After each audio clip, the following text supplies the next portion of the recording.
मनुष्य को भगवान श्री कृष्ण कभी सहारा नहीं देते, परंतु जब वही मनुष्य झुक जाता है, जब वह कहता है, हे कृष्ण, मैं कुछ नहीं हूं, सब कुछ आप ही हैं, जब उसके हृदय में भक्ति का दीप जलता है, तब भगवान स्वयं उसकी ओर दौड़ पड़ते हैं। भगवान श्री कृष्ण कहते हैं, अनन्याश्चिंतयन्तो मां ये जनाः पर्युपासते तेषां नित्याभियुक्तानां योगक्षेमं वहाम्यहम्। जो भक्त एकनिष्ठ होकर मेरा चिंतन करते हैं, मैं स्वयं उनका योगक्षेम वहन करता हूं, मैं उनकी कमी पूरी करता हूं और उनकी रक्षा करता हूं। मित्रों, यही कारण है कि भगवान श्री कृष्ण भक्त के साथ रहते हैं। अहंकारी की सहायता नहीं करते, क्योंकि अहंकारी सोचता है, मुझे किसी की आवश्यकता नहीं। भक्त कहता है, हे प्रभु, मुझे केवल आपकी आवश्यकता है। अहंकारी अकेला हो जाता है, भक्त कभी अकेला नहीं होता, क्योंकि उसके साथ स्वयं श्री कृष्ण होते हैं।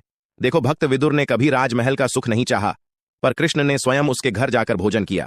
भक्त मीरा ने समाज का तिरस्कार सहा, पर कृष्ण ने उसकी भक्ति स्वीकार की। भक्त सुदामा निर्धन था, पर कृष्ण ने उसे धन और सम्मान दोनों दिया। यह है भक्ति का फल, यह है अहंकार का अंत। हे मनुष्यों, आज भी यही सत्य है, जो अहंकार में जी रहा है वह दुखी है, भटका हुआ है, पर जो भक्ति में जी रहा है वह शांत है, आनंदमय है और सुरक्षित है।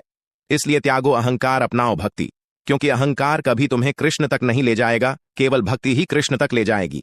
मित्रों, जब मनुष्य कृष्ण की ओर बढ़ता है तो कृष्ण उसकी ओर दौड़ पड़ते हैं। भक्त को केवल एक कदम चलना होता है, बाकी राह कृष्ण स्वयं तय करते हैं।